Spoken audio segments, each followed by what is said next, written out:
Depuis leur apparition au XVIIIe siècle, les francs-maçons suscitent interrogations et fantasmes en Europe et dans le monde.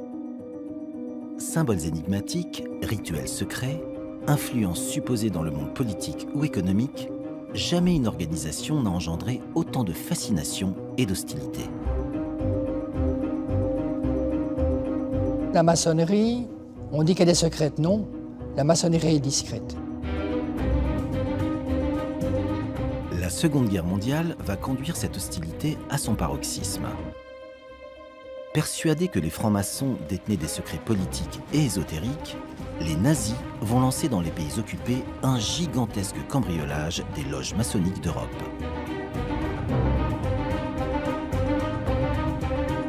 Est-ce qu'il y a des documents ésotériques dans ces archives? Oui. Posséder les archives secrètes des francs-maçons, c'est pouvoir les combattre de l'intérieur et anéantir leur influence.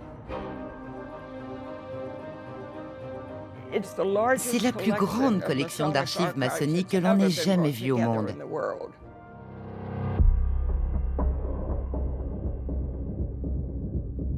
Que sont-elles devenues? Que contiennent-elles? Notre enquête vous révèle les secrets de l'incroyable destin des archives de la franc-maçonnerie.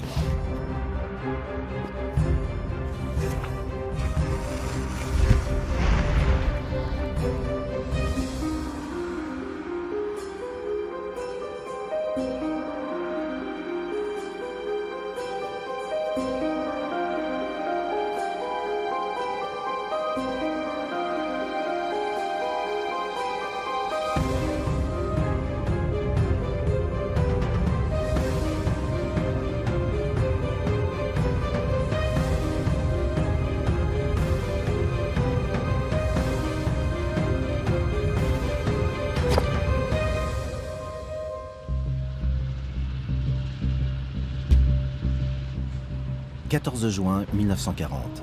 L'armée allemande victorieuse pénètre dans Paris. La capitale est déclarée ville ouverte. Après la Belgique et la Hollande, la France tombe à son tour dans les griffes d'Hitler. Alors, ce qui est arrivé à Paris en 1940, c'est l'armée allemande. Une armée, quand ça arrive dans une capitale, ça essaye de neutraliser et d'occuper les centres de pouvoir. Et dans l'imaginaire des dirigeants allemands nazis, les centres de pouvoir, c'était les ministères, le gouvernement, mais aussi les partis politiques, mais aussi en France, la franc-maçonnerie.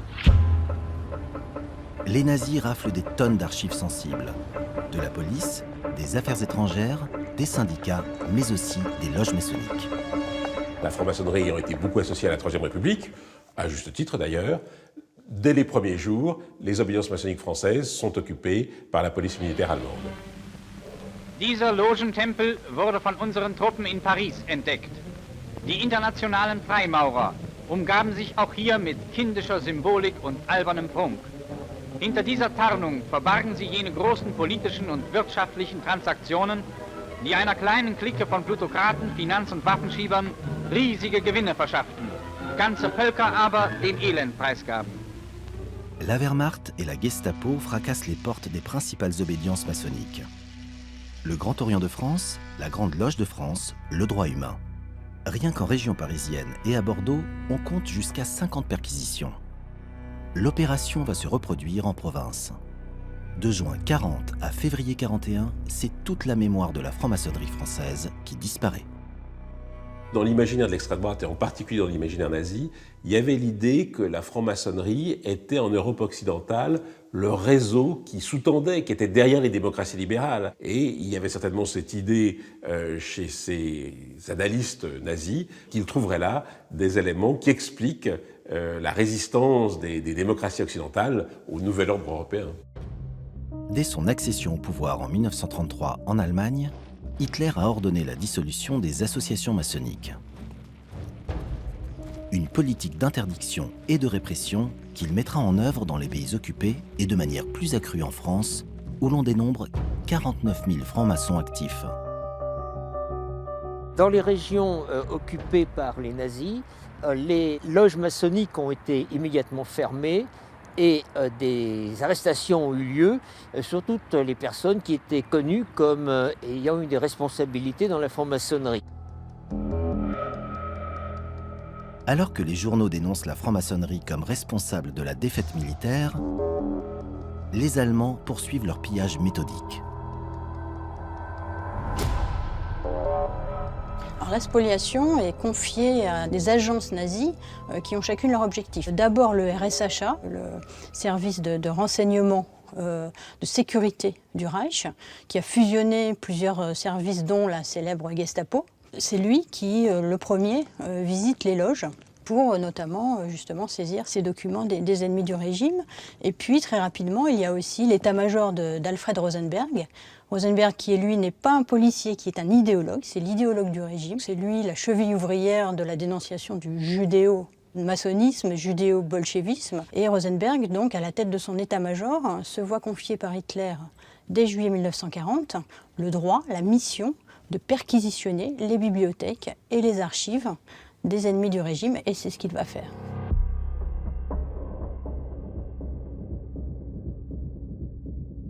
Alors, les Allemands ont pris l'ensemble de nos archives. Après, l'intérêt était divers et varié, suivant qui se trouvait derrière. Tout le monde sait que des hommes comme Rosenberg étaient particulièrement attentifs à l'ésotérisme d'une façon générale, et l'ésotérisme, la spiritualité inhérente à la franc-maçonnerie, plus particulièrement. Complotiste avant l'heure, à la fois antisémite, anticatholique et anti-franc-maçon, Alfred Rosenberg est convaincu que des pouvoirs occultes dirigent le monde. Il veut en apporter des preuves. Dès l'été 1940, l'état-major Rosenberg dirige la rafle des archives maçonniques.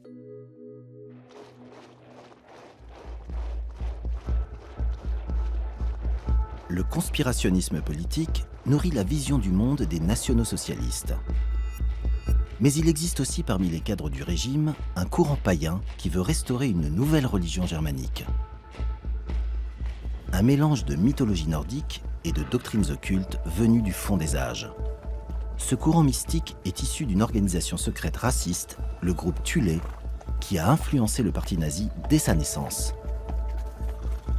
La société Thulé est effectivement une société née d'une loge maçonnique dissidente, c'est-à-dire qui se vivait d'une façon totalement indépendante et qui était en plein ésotérisme. Et les nazis qui étaient à la fois attirés par ce genre de philosophie ont pu s'inspirer de la société Thulé.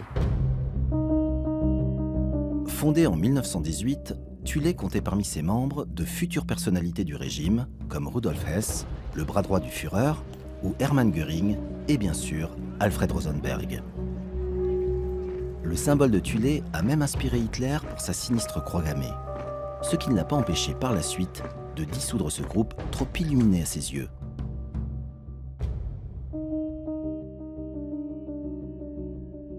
Alfred Rosenberg, lui, fidèle aux enseignements de Thulé, reste persuadé que les archives des francs-maçons détiennent des secrets prodigieux, comme celui de la pierre philosophale des alchimistes, censée transformer le plomb en or.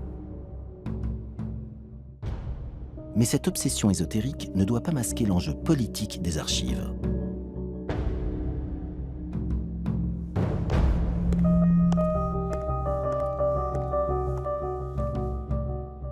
Les Allemands occupent le siège du Grand Orient rue Cadet.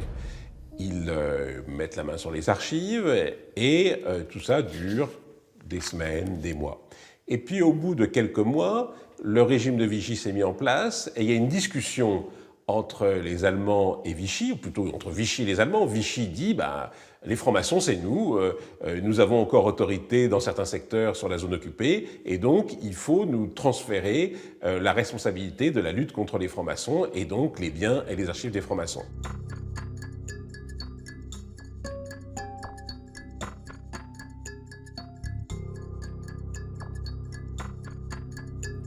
Le 13 août 1940, les sociétés secrètes sont interdites, les loges donc sont fermées et à partir de là donc, est créé le service des sociétés secrètes qui sera en partie basé à la Bibliothèque nationale.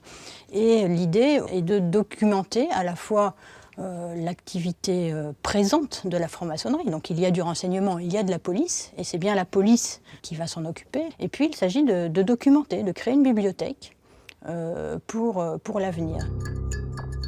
Bernard Fay, un historien anti-maçon, dirige ce service des sociétés secrètes.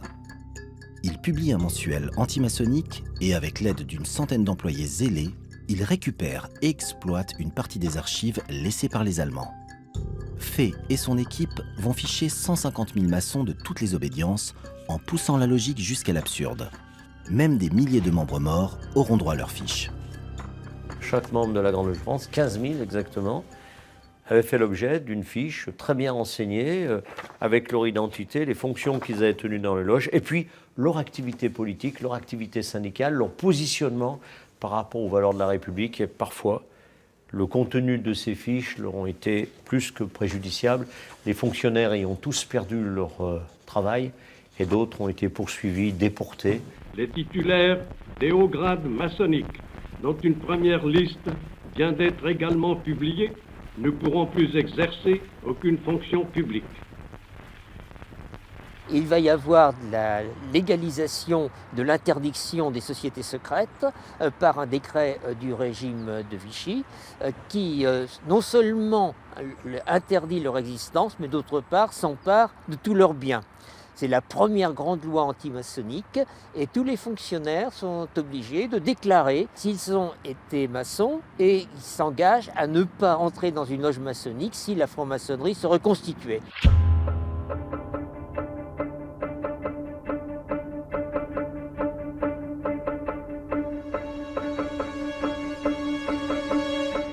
Des collaborateurs du service des sociétés secrètes, des maçons renégats, utiliseront à des fins détournées les archives et les temples afin de réaliser à la demande de Vichy un film anti-maçonnique basé sur des rituels toujours d'actualité. Présentez la coupe aux profanes.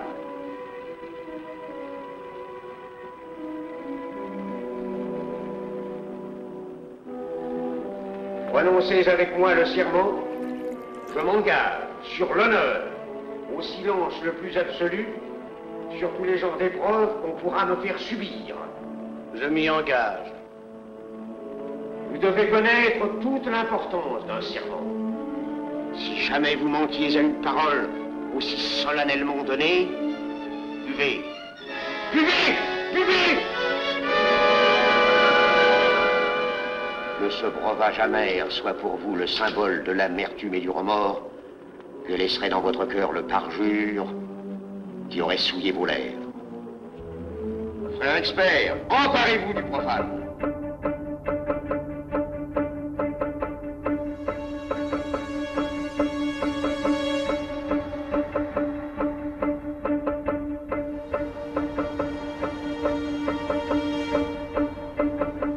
Dans le Petit Palais, il y a eu une exposition, ça a été la première d'ailleurs, une exposition anti-maçonnique préparée à la fois par les vichistes et d'autre part par l'ambassade d'Allemagne.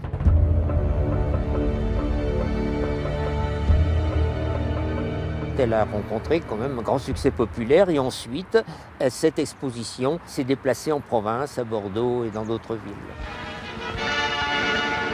À Lyon s'est ouverte une exposition de la franc-maçonnerie à l'exemple de celle de Paris.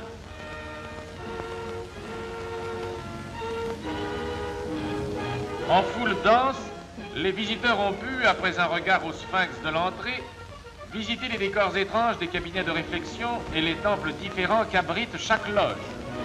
Ils ont pu examiner les insignes et les objets, les fantaisies macabres qui servaient aux initiations et aux réunions de cette société secrète, dont le sens s'était perverti et que l'État français a désormais interdite en raison des maux qu'elle a causés au pays.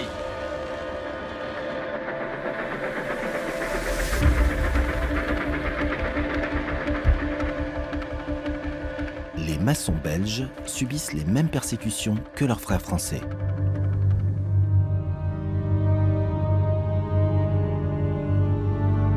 Une partie de leurs archives est pillée par les Allemands.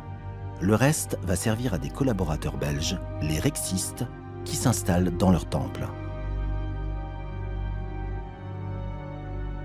La chasse est ouverte.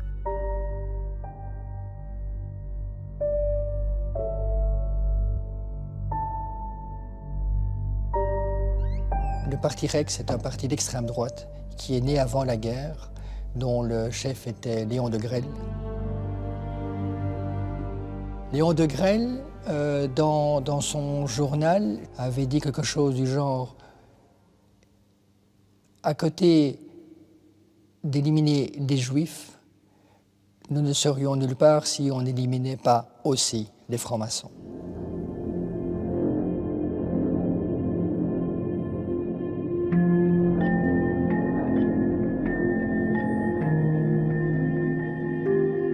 Ici, on abat la même sinistre besogne. On fiche du maçon, on publie des noms, on aide les Allemands à débusquer les frères résistants.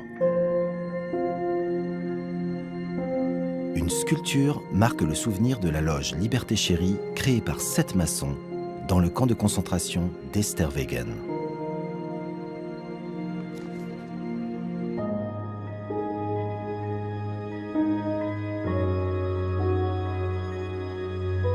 Nous n'avons pas le nombre de maçons qui ont été arrêtés. Nous avons celui des maçons qui ont été déportés, fusillés ou qui sont morts en prison ou morts au cours des combats pendant l'année 1940. Ce chiffre est un petit peu supérieur à 800. En France et en Europe, la persécution des maçons n'a pas été comparable à celle des Juifs. La plupart des frères arrêtés et déportés, comme Pierre Brossolette, le seront pour faits de résistance, ou ceux du réseau Patriam Récupéré. La haine du maçon trouvera là son aboutissement ultime. L'antimaçonnisme est contemporain des origines de la franc-maçonnerie. Il naît dès 1736 à travers cette fameuse bulle du pape Clément XII qui dénonce les maçons.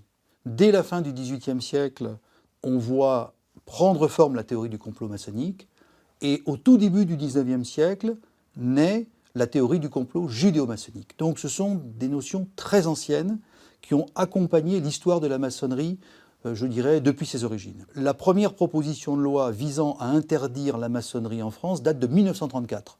Elle est débattue à l'Assemblée nationale. Elle n'est pas adoptée. Mais c'est quand même intéressant de constater qu'une telle loi ait pu être proposée à la discussion des députés.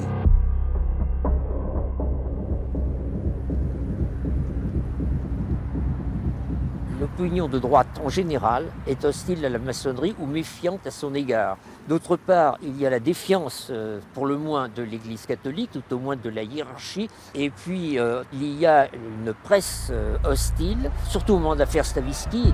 L'affaire Stavisky, un scandale politico-financier qui a failli faire tomber la République en 1934 du nom d'un escroc profane qui s'était entouré de complices, en partie francs-maçons.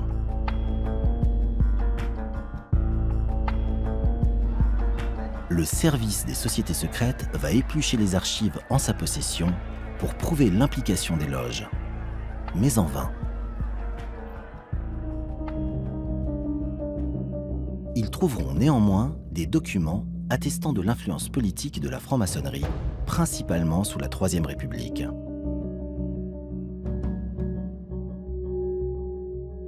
Pendant ce temps, les Allemands, eux, débutent le classement de leurs milliers de cartons maçonniques au milieu des millions d'archives spoliées en provenance de toute l'Europe.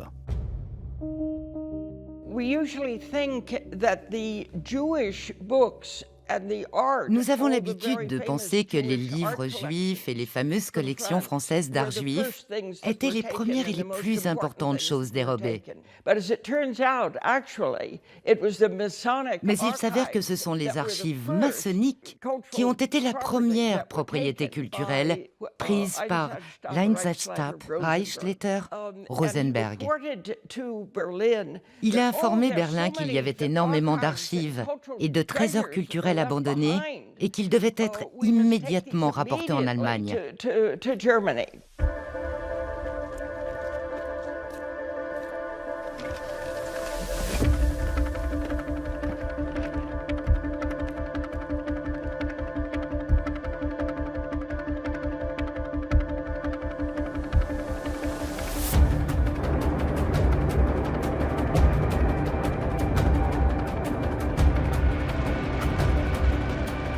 La machine de guerre nazie tourne désormais à plein régime.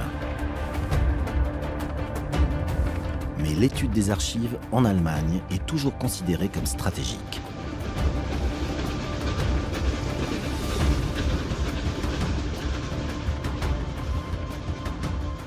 Pourquoi est-ce que les Allemands confisquent les archives maçonniques? Parce que les francs-maçons, dans l'imaginaire nazi, sont l'une des 4 puissances qui s'opposent au nazisme et au totalitarisme. Ces 4 puissances, vous savez, c'est les juifs, les communistes, les plutôt-démocrates et les francs-maçons. C'est des gens organisés et ils veulent étudier leurs ennemis.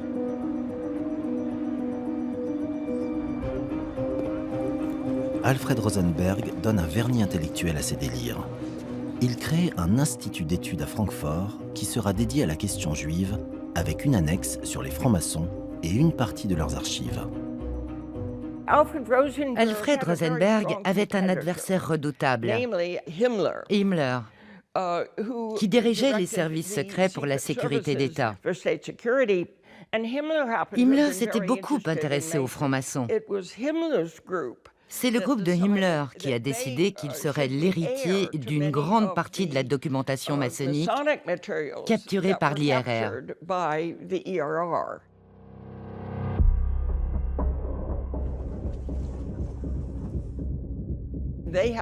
Ils avaient créé un centre de recherche pour les études maçonniques dans 2 bâtiments maçonniques appartenant à 2 des plus grandes loges allemandes à Berlin.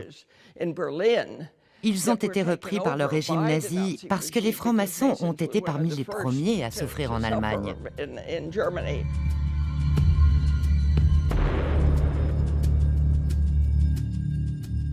L'un des bâtiments est devenu le siège de la Gestapo. Ils ont transformé les sous-sols en abris résistants aux bombes pour les livres et la documentation qu'ils avaient pillés dans des loges partout en Allemagne, et bien sûr en France aussi, et dans d'autres pays occidentaux comme la Belgique, les Pays-Bas. Les cartons d'archives sont répertoriés minutieusement par des officiers SS, spécialistes de la franc-maçonnerie, des universitaires historiens et une équipe de traducteurs. Néanmoins, ils sont submergés par la masse de milliers et de milliers de documents. Des comptes rendus de loges du XVIIIe siècle aux conférences sur l'antifascisme au début du XXe, une caverne d'Ali Baba pour initiés. Mais le temps manque pour exploiter leur butin.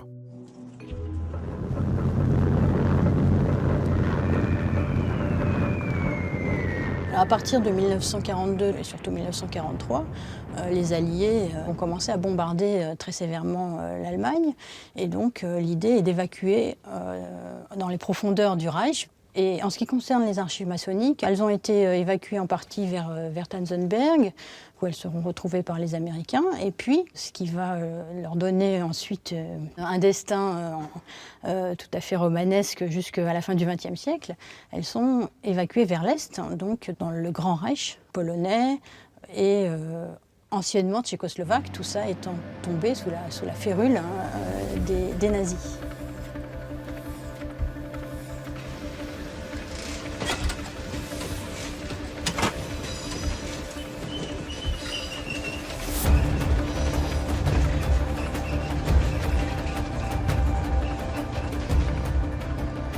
Ce sont dans des châteaux médiévaux que sont dissimulées les archives secrètes des francs-maçons sous la protection des SS. Leur chef, Himmler, en récupère une partie pour sa forteresse de Wewelsburg, qui était d'ailleurs le théâtre d'étranges cérémonies surgies de temps les plus reculés. J'avais écrit un article sur des recherches plutôt curieuses que les nazis et le groupe de Himmler faisaient dans un château de la région des Sudètes. Même en 1944, la toute dernière année de la guerre, ils avaient un groupe de recherche qui s'intéressait à l'ésotérisme. Dans ce château, ils étudiaient une quarantaine de rituels. Ils collectionnaient des livres sur tous ces sujets ésotériques occultes. Himmler s'est constitué la plus grande bibliothèque ésotérique du monde, avec 13 000 livres volés. Grimoires, manuscrits alchimiques, actes de procès en sorcellerie. Il a aussi puisé dans les archives maçonniques européennes les documents qu'il jugeait les plus précieux. Paradoxe, l'organisateur de la Shoah, le technocrate de la mort, croyait lui aussi à de mystérieux pouvoirs détenus par des maçons versés dans l'ésotérisme. Printemps 1945. l'armée rouge et les troupes alliées anéantissent le Troisième Reich. Les millions d'archives spoliées par les nazis suscitent à nouveau la convoitise. Les archives changent de main en quelques mois parce que les alliés vainqueurs, c'est-à-dire aussi bien d'ailleurs, dans un premier temps en tout cas, les Américains, les Britanniques, les Français que les Soviétiques, se livrent à leur tour à une véritable course aux archives. Là aussi pour des raisons d'abord militaires et de renseignement opérationnels. Il faut trouver les archives de l'ennemi et ils vont réagir très différemment, c'est-à-dire que les Américains les restituent, tandis que les Soviétiques, eux, les embarquent tout à fait illégalement à leur tour vers Moscou. Des centaines de milliers de cartons de documents officiels, militaires, diplomatiques, de police, de syndicats et aussi de la franc-maçonnerie sont confisqués par Staline et prennent secrètement le chemin de Moscou. Les Russes s'intéressent aussi aux maçons. Pas pour la symbolique ou l'ésotérisme dont ils n'ont que faire. Staline et Beria, son âme damnée, patron du NKVD, l'ancêtre du KGB, veulent identifier les réseaux politiques des frères et savoir s'ils ont infiltré les partis communistes dans l'Europe d'avant-guerre. Une fois ces archives transférées en Union soviétique, eh bien, elles ne sont pas stockées dans un département d'archives classique, universitaire ou d'archives départementales, nationales. Elles sont transférées dans un service d'archives dépendant du KGB, et un service qui s'appelle les Archives centrales spéciales d'État.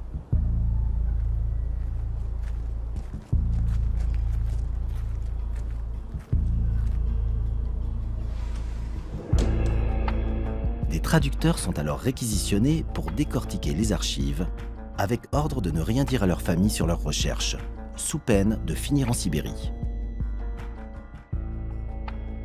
On peut dire que vers le milieu de l'année 1945, on a compté environ 1,5 million de dossiers de ce type sur le territoire soviétique. Et il était impératif de décider au plus vite de leur sort. C'est pourquoi une réunion spéciale a été organisée au sein de la direction des archives du NKVD.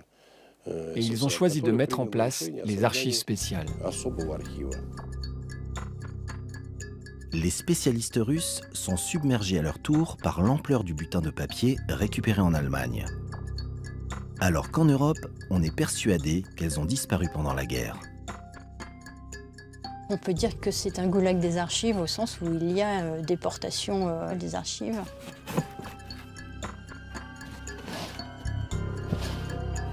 Le régime du secret, lui, est bien lié au projet politique soviétique et à ses pratiques.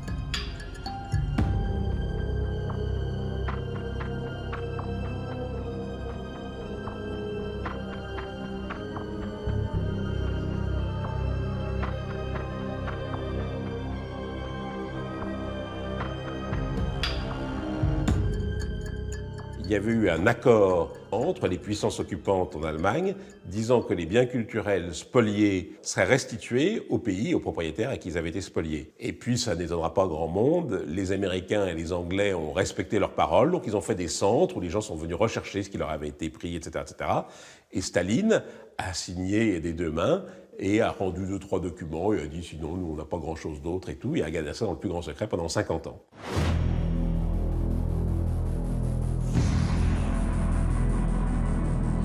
À l'aube de la guerre froide, la résurgence de la franc-maçonnerie dans les cercles dirigeants européens inquiète Staline.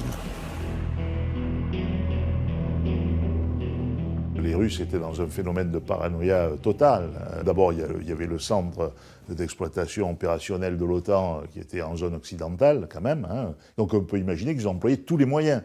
Mais que c'était particulièrement intéressant pour eux, à travers la maçonnerie qui était très représentée dans les forces de l'OTAN, puisqu'il y avait beaucoup d'Américains, beaucoup d'Anglais et des Français, on voit très bien que c'était intéressant pour eux de pénétrer ce milieu-là à travers la maçonnerie.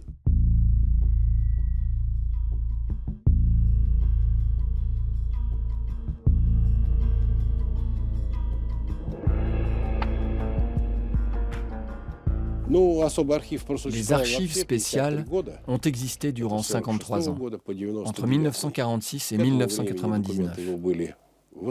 La plupart des documents avaient été étudiés, traduits, décrits, codifiés, catalogués. Et le moment était venu de rendre les archives publiques.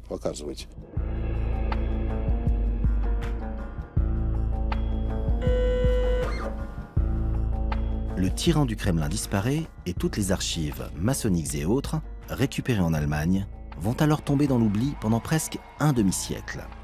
À la chute du communisme, elles ressurgissent à la lumière grâce à une chercheuse américaine obstinée, Patricia Grimstead, qui les redécouvre. Le rôle de Patricia Grimstead dans cette affaire est central et essentiel, puisque c'est elle qui a identifié ce fonds d'archives, et puis ayant un bout de fil, a tiré la ficelle et a trouvé la pelote au bout. Et d'ailleurs, vous savez qu'elle a été dénoncée comme une espionne. Les soviétiques devenus russes n'étaient pas très contents de ses découvertes, et c'est elle qui a joué un rôle absolument essentiel.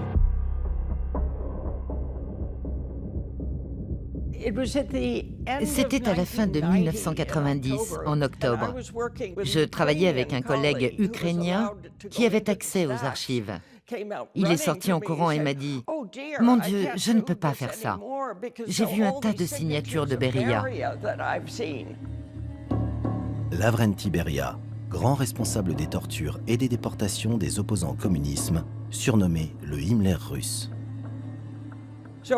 Environ une semaine plus tard, j'ai reçu la permission de retourner dans les rayons pour voir ces documents. J'ai trouvé un dossier top secret à propos des saisies faites par les services de contre-espionnage russes. Beria avait envoyé des instructions pour qu'une équipe spéciale se rende dans un petit village de l'ancienne région des Sudètes. C'était en mai 1945. Ils ont rapporté 28 wagons, scellés bien sûr, remplis d'archives françaises.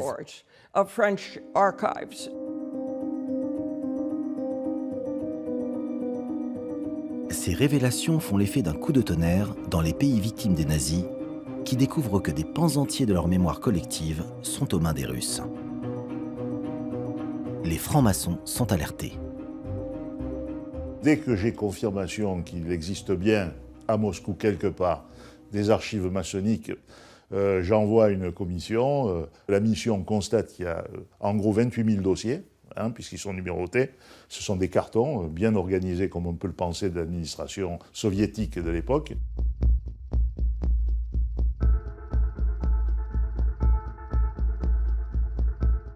Du coup, la mécanique de négociation se met en place très très rapidement. Il y a des missions françaises, à la fois diplomatiques, mais aussi des services secrets, qui vont un peu regarder ce qu'il y a. Et à partir de là, donc, c'est le début de la restitution des archives françaises, mais qui va connaître une histoire plutôt heurtée, puisqu'il y a des résistances de la Douma russe qui considèrent que c'est un trésor national, que ce sont justement des réparations de guerre.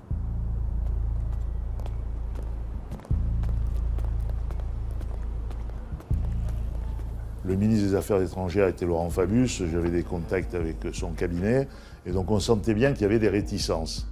Il y avait des réticences parce que les Russes rendent difficilement ce qu'ils ont repris aux nazis en particulier, et ailleurs, pendant toute la période de l'Union soviétique.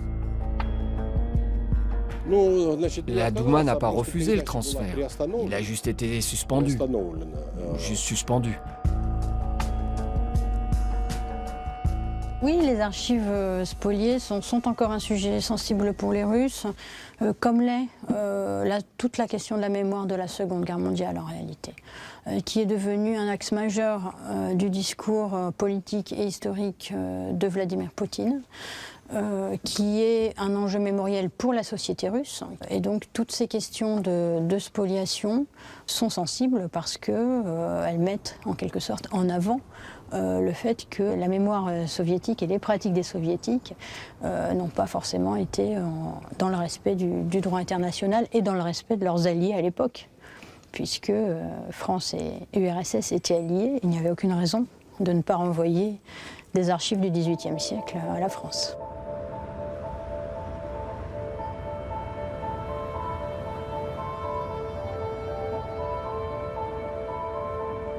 Pour la France, ces fonds recèlent des archives maçonniques, mais aussi de nombreux ministères. Rien que pour celle de la police française, cela représente 6 km linéaires. On trouve aussi des documents de partis politiques, de syndicats, tels la CGT, des correspondances privées de personnalités comme Léon Blum, sans compter les archives des fédérations protestantes ou de la Ligue des droits de l'homme. J'écris une lettre au président Chirac, elle est datée d'ailleurs du 25 novembre 1997, où je lui demande de bien vouloir intervenir pour que nous récupérions ces archives, intervenir auprès de son homologue, le président Eltsine de la Fédération de Russie.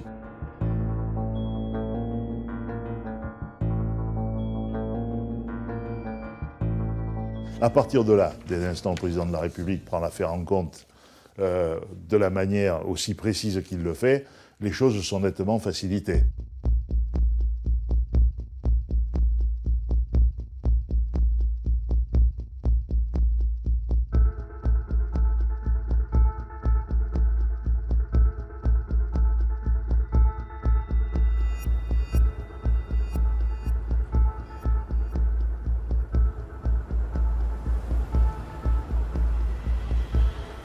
La France a payé un forfait qui, à l'époque, n'était pas totalement négligeable, puisqu'il s'agissait donc de 4 millions de francs que les Russes, puisque l'URSS avait cette fois disparu, demandaient à la fois pour eux microfilmer les documents qui les intéressaient et également pour payer finalement le conditionnement, les copies d'inventaire, etc., puisqu'ils renvoyaient tout ça dans des camions en direction de la France. Quant au sort de cet argent, il est assez mystérieux.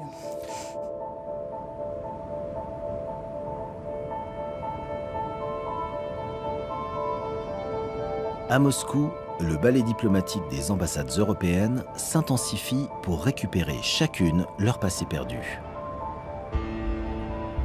Les Pays-Bas, la Belgique ou la Norvège entament à leur tour négociations discrètes et tractations secrètes.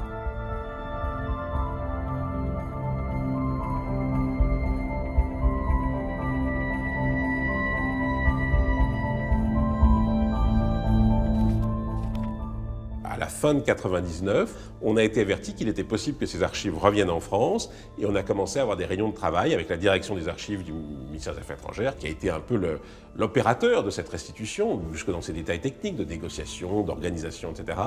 On a été averti à peine quelques jours avant et ces archives sont arrivées le 23 décembre rue Cadet, un camion qui nous apportait donc ces centaines de boîtes d'archives. En France, le Grand Orient de France, la Grande Loge de France, le droit humain retrouvent leurs archives disparues comme celles des maçons belges. Et donc on décharge ces boîtes dans une ambiance assez extraordinaire parce que le 23 décembre, c'était l'arbre de Noël du Grand Orient. Donc c'était plein d'enfants, de bambins qui couraient partout, etc. Et on était là avec nos boîtes. Et puis donc on les monte, ça dure un certain temps. Et puis on ferme la porte de la bibliothèque et on est face à nos 750 boîtes. Et on commence à les ouvrir, alors en petit comité, les gens de la bibliothèque, mes collègues et moi. Et alors là, il y a un phénomène extraordinaire. On ouvre une boîte, on tire une chemise, on voit les 9 sœurs. C'est donc une loge mythique du XVIIIe siècle, dont était membre Benjamin Franklin, qui a initié Voltaire. Et justement, en raison de sa célébrité, toutes les archives ont disparu probablement au moment de la Révolution, au début du XIXe siècle, donc on n'a aucun papier, quasiment aucun papier. Il y a un auteur du XIXe siècle qui a fait un énorme livre sur la loge, il dit « je n'ai aucun papier, je travaille d'après des mémoires, etc. » Et donc là, on retrouve un dossier de 150 feuillets sur cette loge des 9 sœurs. Et donc là, on s'est dit, si les 750 boîtes sont comme ça, on ne va pas survivre.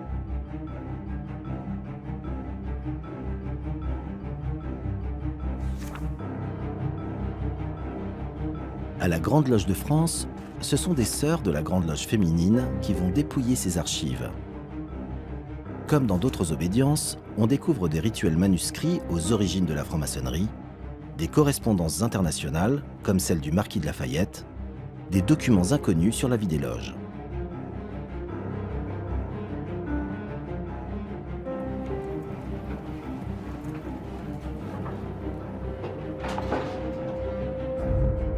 Toute une histoire de papier qui éclaire d'un jour nouveau le rôle de la franc-maçonnerie du siècle des Lumières jusqu'à la Seconde Guerre mondiale.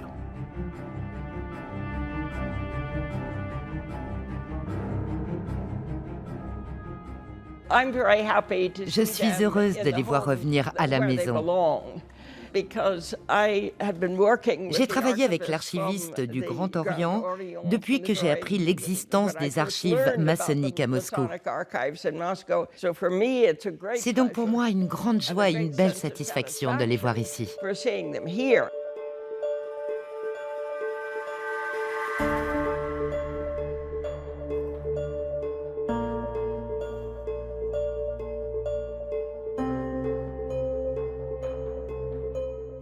Est-ce qu'il y a des documents ésotériques dans ces archives? Oui. Oui, alors, c'est pas les 750 boîtes, mais c'est des archives de loges qui remontent donc pour partie au XVIIIe siècle. Et au XVIIIe siècle, la maçonnerie a plusieurs courants. Un courant tout à fait dans le sens des Lumières, comme cette loge des Neuf Sœurs, disciple de Voltaire ou de Rousseau, et puis un courant illuministe qui s'intéresse au secret de l'existence, au lien avec l'invisible, etc., etc. Et donc cette maçonnerie illuministe, il y en a aussi des témoignages dans ces archives, et par exemple, il y a quelques documents très importants sur un des personnages de cette maçonnerie ésotérique du XVIIe siècle qui s'appelle Martinez de Pasquali, une sorte de mage sur lequel on ne sait pas grand-chose d'ailleurs, professe une sorte de cabale judéo-chrétienne, et donc il y a quelques documents dans ces archives à propos de Martinez de Pasquali.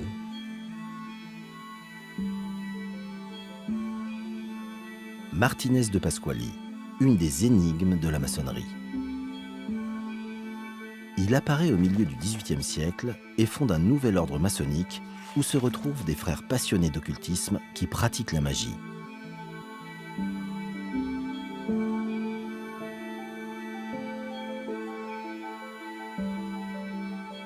Mais ce serait faire le jeu de tous les fantasmes, comme le croyaient les nazis, que de réduire la franc-maçonnerie à des pratiques ésotériques.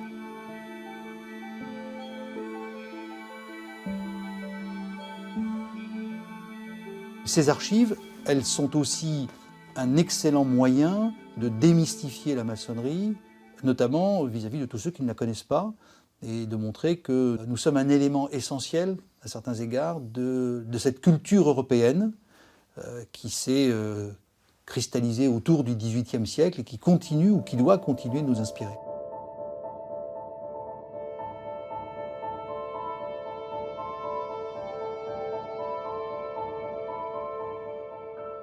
Ce qui fascine le grand public dans la franc-maçonnerie, c'est effectivement cet ésotérisme, ce symbolisme qui attire effectivement je dirais les impétrants, les nouveaux candidats. Si ça fonctionne encore aujourd'hui aussi bien, c'est parce que depuis quelques décennies, il y a une perte de vitesse des religions, et ceux qui vont en loge retrouvent une spiritualité qu'ils ne retrouvent plus ailleurs.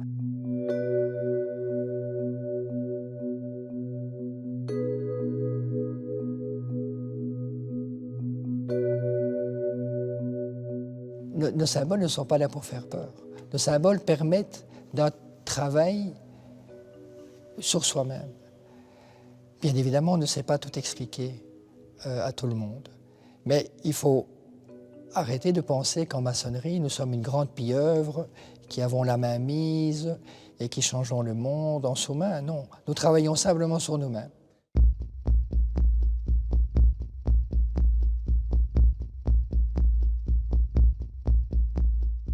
La franc-maçonnerie est associée au pouvoir parce que, historiquement, à la fin du XIXe siècle, la franc-maçonnerie était, j'allais dire, un parti politique de substitution.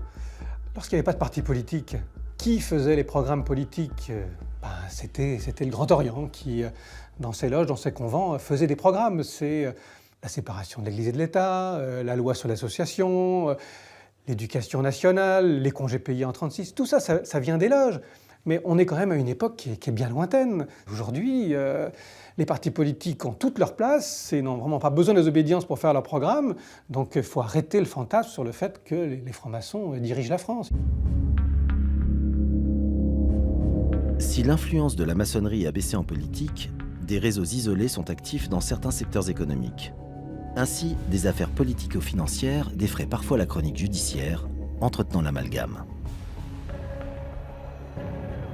La maçonnerie est-elle maître du monde? Bien évidemment non. Ce n'est pas l'ambition de la maçonnerie.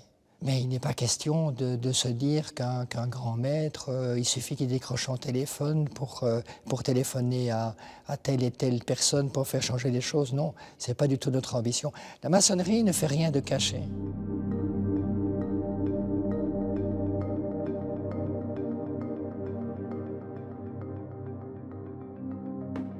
À chaque fois qu'il y a une affaire financière, politico-judiciaire, qui implique des francs-maçons, à chaque fois, ça relance la machine à Fantap, ça relance l'intérêt pour la franc-maçonnerie, l'engouement, la curiosité, parce que ça reste une institution étrange, bizarre, parce qu'elle est née il y a 3 siècles, parce qu'elle garde des rituels nés dans ce XVIIIe siècle, avec un décorum, avec des colifichets, avec des titres longs comme le bras qu'on donne à ces grands mamamouchis.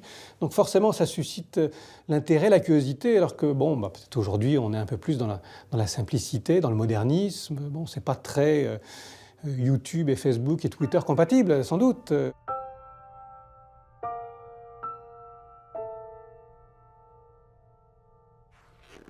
Et si derrière ces masques de puissance et de secret, les archives ne révélaient pas une autre réalité, tout simplement humaine, celle d'hommes et de femmes anonymes, en quête d'eux-mêmes.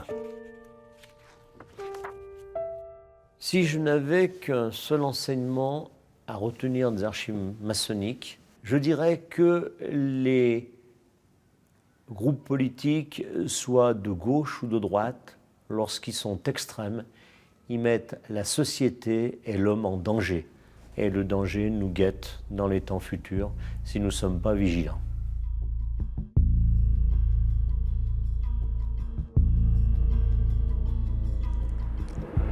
On peut toujours faire des parallèles entre l'antimaçonnisme sous Vichy et l'antimaçonnisme actuel. Donc toujours le copinage, la présence des juifs, mais ce n'est plus l'essentiel. D'une part parce que la maçonnerie de 1939 recrutait à gauche. Aujourd'hui, le recrutement de la franc-maçonnerie s'est très largement élargi. C'est-à-dire que le seul parti qui est mis en cause à ce jour par les francs-maçons, et donc où il pourrait y avoir de ce point de vue un certain antimaçonnisme, il se situe à l'extrême droite.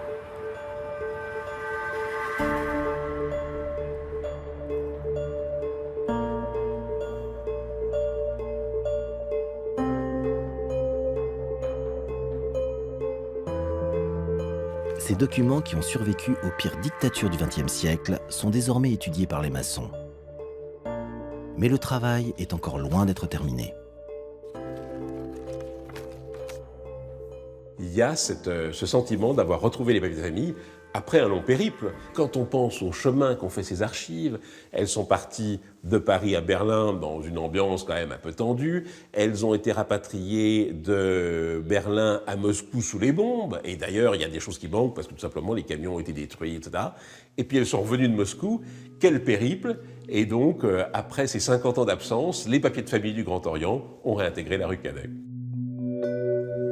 La Grande Loge de France, le droit humain, ont aussi récupéré leurs papiers de famille. Mais ont-elles retrouvé toute leur mémoire? Toutes les archives ne sont pas rentrées, on en est sûr. La plupart sont rentrées. Et effectivement, la grande découverte a été de voir qu'il s'agissait à la fois d'archives historiques et puis d'archives, on dirait, courantes de la vie quotidienne de la franc-maçonnerie. Donc ça, c'est tout à fait passionnant parce qu'elles n'avaient pas été justement triées. Elles étaient vraiment, je pense, saisies dans les loges et saisies vraiment sur place. Mais une partie d'entre elles vont rester à Moscou et puis dans l'ancien bloc dit de l'Est. On en a très récemment redécouvert, entre guillemets, à Minsk, en Biélorussie.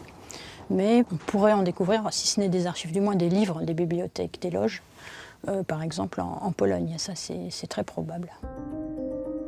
Dans la banlieue de Moscou, dans le centre des archives de l'Armée rouge, nous avons découvert des dizaines de cartons volés par les nazis et encore détenus par les Russes. Rituels de haut grade maçonnique, traités d'alchimie, rapports de réseaux antifascistes d'avant-guerre. Ces milliers de documents précieux attendent toujours de revenir à la lumière.